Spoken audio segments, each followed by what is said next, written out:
کیا آپ نے کبھی یہ سوچا ہے کہ اللہ نے فجر کی نماز ٹھیک اسی وقت کیوں رکھی جب ہماری نیند سب سے زیادہ گہری ہوتی ہے؟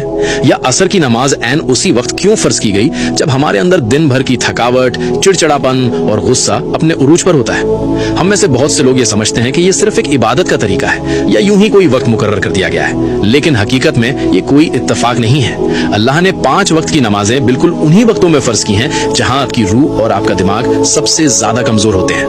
دن کی شروعات فجر سے ہوتی ہے، دنیا سے ملنے سے پہلے اللہ سے ملاقات۔ صبح کے وقت آپ کے جسم میں ایک خاص ہارمونل بدلاؤ ہوتا ہے جسے medical science cortisol awakening response کہتی ہے۔ یہ وہ وقت ہے جب رزق عطا کیا جا رہا ہوتا ہے اور فرشتے اپنی ڈیوٹی بدل رہے ہوتے ہیں۔ اگر آپ اس وقت سوتے رہ گئے تو آپ نے اپنے پورے دن کی بنیاد ہی کمزور کر دی۔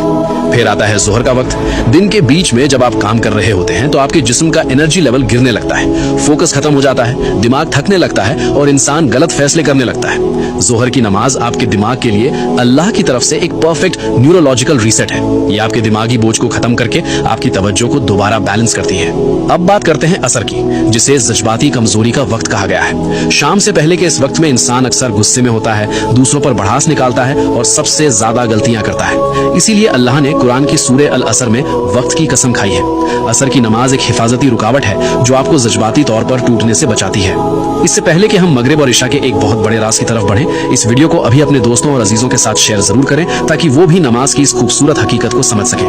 مغرب، بدلتے ہوئے لمحوں کا وقت۔ جب سورج غروب ہوتا ہے تو آپ کا دماغ دن کی رفتار سے نکل کر آرام کی طرف جانے لگتا ہے۔ یہ ایک ایسا ٹرانزیشن کا وقت ہے جس کے بارے میں ہمارے پیارے نبی حضرت محمد صلی اللہ علیہ خاص طور پر تنبیہ فرمائی ہے۔ جب رات داخل ہوتی ہے تو غیب کی مخلوق زیادہ ایکٹیو ہو جاتی ہے۔ مغرب صرف ایک نماز نہیں بلکہ اندھیرے کی دہلیز پر ملنے والی ایک مضبوط حفاظت ہے۔ اور آخر میں عشاء، اندر کی دنیا کی حفاظت۔ جب اندھیرا چھا جاتا ہے تو انسان کے اندر اوور تھنکنگ بڑھنے لگتی ہے، دل پر ایک عجیب سا جذباتی بوجھ محسوس ہوتا ہے۔ اسلام میں نیند کو ایک چھوٹی موت کہا گیا ہے جہاں آپ کی روح قبض کی جاتی ہے۔ عشاء کی نماز غیب کی دنیا میں داخل ہونے سے پہلے آپ کی آخری حفاظت ہے۔ یاد رکھیے، جب آپ کوئی نماز چھوڑتے ہیں تو آپ صرف ایک فرض نہیں چھوڑتے بلکہ آپ وہ خاص لمحہ کھو دیتے ہیں جو خالق نے آپ کو سنبھالنے اور سکون دینے کے لیے بھیجا تھا۔